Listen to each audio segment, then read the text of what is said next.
cent. That's high, but we saw it. I had read the book in English in Germany. And then, after a year, I couldn't take anymore. I got a job in a hat factory. And, I made 33 1/3 cents an hour in the restaurant. I learned things the hard way. 2 bosses, 2 old maids. One was Miss Smith, the other one, Miss Schultz. Reminded me of my governess, 6'2", with pince-nez. And, was she sour. Sent me downstairs, get a mince pie. I didn't know what a mince pie was. I realized it was hot when I dropped it. It killed me. But I learned how to cut cakes, how to cut pies in even portions without measuring. I learned how to make desserts. Then I graduated to sandwiches. Then I graduated to salads. Finally, I made it up to steam table. Oh, that's a real honor, but never did carve meat. That's an honor. That's a big deal. I worked awfully hard. I came home the first few weeks. I cried bitter tears. I was so exhausted. My legs hurt me so. My mother sat there and never said a word. She never said, go ahead, quit. This is the way it was, and that's the way you do it. And that's the way I did it. And the hat factory, that was fun. Oh, that poor man was a nice elderly gentleman. Worked Saturdays only till 4 o'clock and Sundays off. And he hired 2 of my girlfriends. Oh, come on, there wasn't much work done after that. But I did learn how to trim hats. I didn't do the blocking, but I watched quite a bit.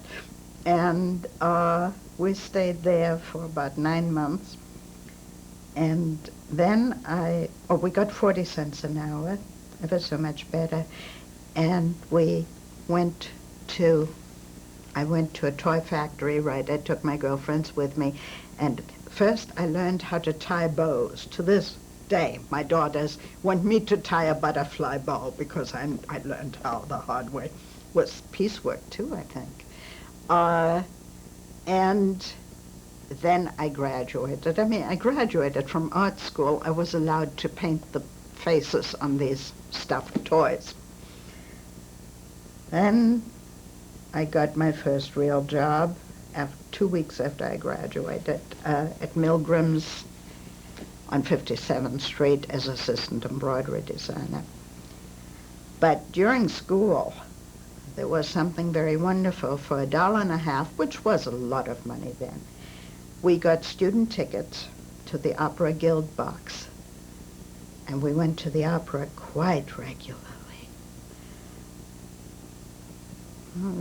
See, these stories get so long because we were there this was when we did autograph hunting, and we wanted to get Licia Albanese's autograph after La Traviata.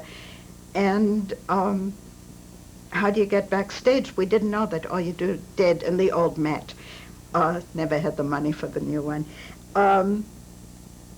That you had to go on the street, and they'd have been tickled pink to see teenagers interested in opera. So we had done a great deal of work that way, autograph hunting in the Broadway theaters. We got those tickets too. Paul Muni, had a lengthy interview with him. But I figured, well, the conductor gets into the orchestra. Where's he come from? The dressing rooms. That's where we want to go. We had been in the family circle, so this was when we paid for our own tickets. Way on top. By the time we got down to the orchestra, everyone else had left. And we found a little door. I unlatched